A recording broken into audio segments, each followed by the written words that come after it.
میں بہت چھوٹے ہیں باقی.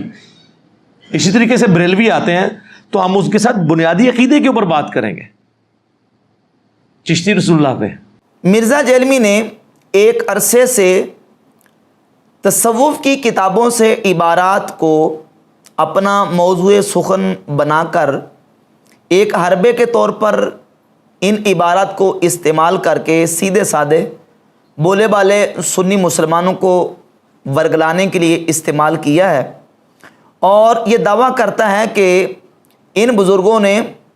رسول اللہ صلی اللہ علیہ وآلہ وسلم کی شان میں توہین اور گستاخی کی ہے، اور تصوف کی ان کتابوں میں کفریہ اور شرکیہ عقائد و نظریات اور گستاخانہ عقائد و نظریات لکھے ہوئے ہیں. لہذا بریلویوں کے یہ بزرگ گستاخ ہیں، انہوں نے اپنی کتابوں میں گستاخیاں کی ہیں. مرزا کی ساری جو کاروائی ہے وہ چلتی ہی اسی سے ہے کہ ان عبارات کو بار بار پیش کرتا ہے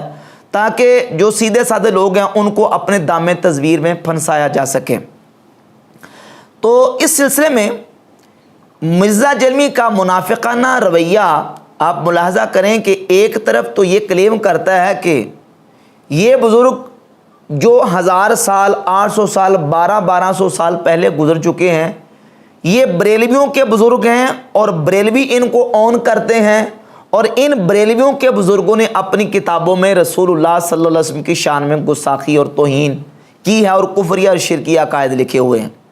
اور دوسری طرف مرزا جیلمی کا رویہ یہ ہے، کہتا ہے کہ 1896 سے پہلے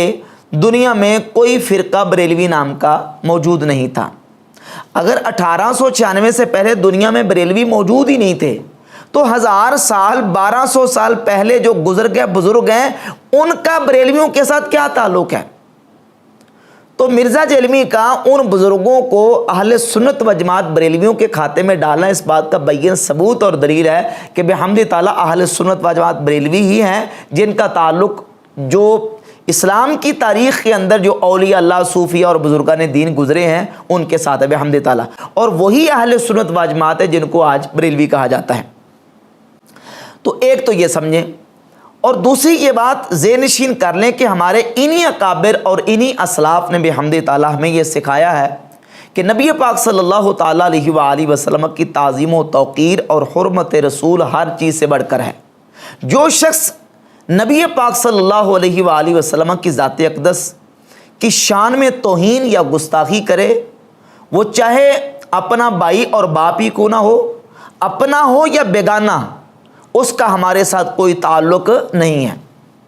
یہ ہمارا عقیدہ ہے بحمد تعالیٰ، اور یہی ہمارے اسلاف نے ہمیں سکھایا ہے. لیکن مرزا جیلمی کا منافقانہ رویہ دیکھ لیں، ایک طرف تو یہ ثابت کر رہا ہے کہ ان کے بزرگوں نے گستاخانہ عقائد لکھے ہیں اور یہ اپنے ان بزرگوں کو آن بھی کرتے ہیں، اور دوسری طرف یہ کہتے ہیں کہ میں ان کو مسلمان جانتا ہوں اور ان کے پیچھے نمازیں پڑھنے کا قائل ہوں. ہم تو ایسا نہیں کرتے. ہم جس کو گستاخ سمجھتے ہیں اور ختم نبوت کا منکر سمجھتے ہیں اس کے پیچھے نماز پڑھنا تو دور کی بات ہے، ہم اس کو مسلمان نہیں سمجھتے. جو رسول اللہ صلی اللہ علیہ وسلم کی شان اقدس میں گستاخی کرے، حضور کی ختم نبوت کا انکار کرتا ہے، اس کے پیچھے نماز پڑھنا تو دور کی بات ہے، ہم تو اس کی شکل دیکھنا گوارا نہیں کرتے.